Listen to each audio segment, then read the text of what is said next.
When the RTX 2060 first launched, it was our favorite RTX graphics card, offering an impressive price to performance ratio, especially when compared to the rest of the RTX lineup. However, we were still a little disappointed by the fact that in order to buy a mid-range GPU, you had to spend over 30,000 rupees. But that was before the launch of the Super cards. Now, in the wake of the RTX 2060 Super, does it make sense to buy the OG RTX 2060? That's what we're going to find out today with a colorful iGame RTX 2060.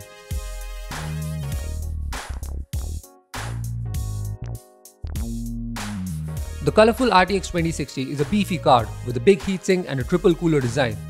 So, first thing, you need to make sure your case has enough space to fit in this big boy. The overall design is quite minimalistic and the heatsink is covered by a black shroud with red highlights in one corner.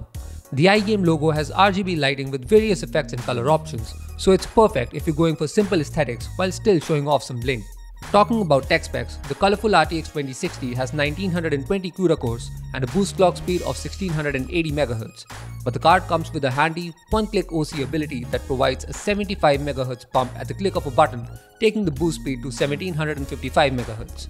It has only 6GB of GDDR6 memory compared to the 2060 Super's 8GB, and the recommended power supply is 500 watts. When it comes to display options, this 2060 covers all the bases for modern screens, with one HDMI port, 3 display ports, and there's even one nifty USB Type-C port.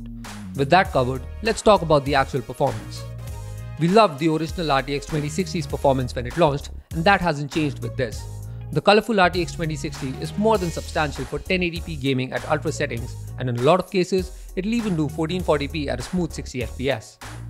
With thermals, the max GPU temperature we observed touched about 74 degrees Celsius, and the fans do a pretty good job of bringing it down fast.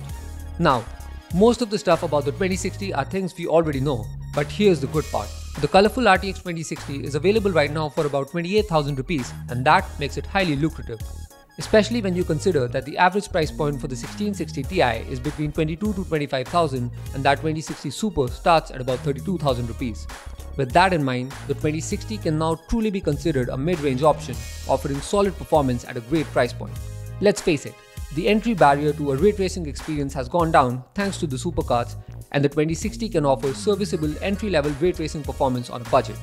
Even without the RTX option, it's just a really good card, and the colorful model gets you everything. More fans, bigger heatsink, and easy overclocking. Just make sure you have a case that's big enough to fit the card. If you like the review, be sure to leave a thumbs up. Don't forget to subscribe to TechFix and let us know what you think about the 2060 in the comments.